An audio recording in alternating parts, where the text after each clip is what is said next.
जहां एक तरफ उत्तर प्रदेश में पिछले 5 साल से शिक्षक भर्ती का वेट करने वाले अभ्यर्थी इस उम्मीद में आस लगाए बैठे हुए हैं कि कब शिक्षा सेवा चयन आयोग का गठन होगा, वहीं मीडिया और सरकार के द्वारा लगातार ये प्रचारित किया जा रहा है कि उत्तर प्रदेश में पिछले 7 सालों में छात्रों की संख्या में लगातार गिरावट देखने को मिली है और शिक्षकों की संख्या में बढ़ोतरी देखने को मिली है।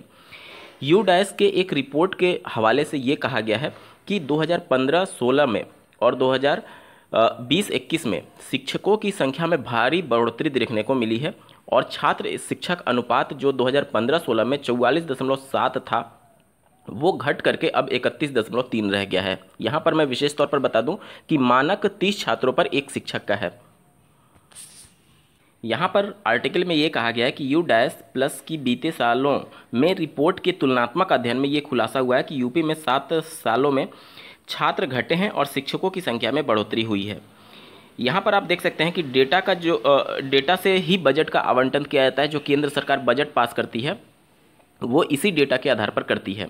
तो यहाँ पर सोचने वाली बात यह है कि पिछले साल में कोरोना के बाद से लगातार प्रदेश सरकार के द्वारा ये दावे किए जाते रहे हैं कि 1 करोड़, 1.5 करोड़, 2 करोड़ के आसपास नए रजिस्ट्रेशन हुए हैं परिषदीय प्राथमिक विद्यालयों में और उच्च प्राथमिक विद्यालयों में, यानी कि करोड़ों की संख्या में संख्या दिखाई जाती थी कि नए रजिस्ट्रेशन हुए हैं। जबकि यहाँ पर यूडाइस की रिपोर्ट में आप देखेंगे तो 2015-16 में जहाँ पर 4 करोड़ 71 लाख अभ्यर्थी रजिस्टर्ड थे, वहीं पर 2021-22 में मात्र 4 करोड़ 84 लाख अभ्यर्थी रजिस्टर्ड दिखाए जा रहे हैं, यानी बहुत मामूली सा अंतर दिखाया जा रहा है। जबकि प्रदेश सरकार जो दावा कर रही थी कि 1 करोड़ और समथिंग लाख अभ्यर्थी का नया रजिस्ट्रेशन हुआ है, वो सभी एक तरीके से देखेंगे तो दोनों आंकड़ों में बहुत ज़मीन आसमान का अंतर है।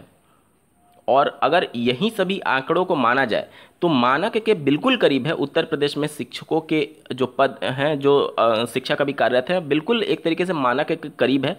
और इसके हिसाब से शिक्षक भर्ती आने की उम्मीदें लगभग शून्य हो जाएंगी। लगभग क्या, आप उम्मीद ही छोड़ दीजिए। आप लोग देखते होंगे कि 2024 लोकसभा चुनाव में अब ज़्यादा से ज़्यादा 9 से 10 महीने रह गए हैं और उत्तर प्रदेश में शिक्षक भर्ती की कोई बात ही नहीं हो रही है। जब भी बेसिक एजुकेशन डिपार्टमेंट की द्वारा शिक्षा से संबंधित कुछ भी अपडेट दिया जाता है तो वो पिछले 5 साल 6 साल में जो शिक्षक भर्ती कराई गई है, 1,26,000 प्राथमिक स्तर की शिक्षक भर्ती, जिसमें पहला 68,500 और दूसरा 69,000 शिक्षकों की भर्ती हुई थी, उसी को सामने डेटा को रखा जाता है और नया शिक्षा सेवा चयन आयोग को जोड़ दिया जा रहा है। तो 2024 का जो लोकसभा चुनाव होगा वो पूरी तरीके से पिछली भर्तियों के ही आधार पर होगा और साथ ही साथ किस प्रकार से हम गुणवत्ता में सुधार कर रहे हैं इसको भी आगे करेगी सरकार, ये दिखाते हुए कि हमने सभी आयोगों को भंग करते हुए एक ऐसा आयोग बनाया है जो कि सभी स्तर के शिक्षकों की भर्ती करने वाला है। तो 2024 में यही सब चलने वाला है। शिक्षक भर्ती जिस प्रकार से ये आंकड़े प्रस्तुत किए जा रहे हैं उस हिसाब से आने की उम्मीद बहुत कम दिख रही है अब। और यहाँ पर मैं बता दूँ कि 2021-22 तक का ये आंकड़ा है। 2022-23 में सरकार के दावों के अनुसार बहुत ज़्यादा रजिस्ट्रेशन हुए थे और उस हिसाब से शिक्षकों की संख्या में बढ़ोतरी देखने को मिलेगी।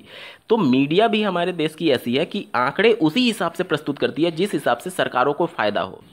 यही कारण है कि हमारे देश की मीडिया आज वर्ल्ड रैंकिंग में जिस स्थान पर है, शायद ही पहले इससे बुरा हाल मीडिया का रहा हो।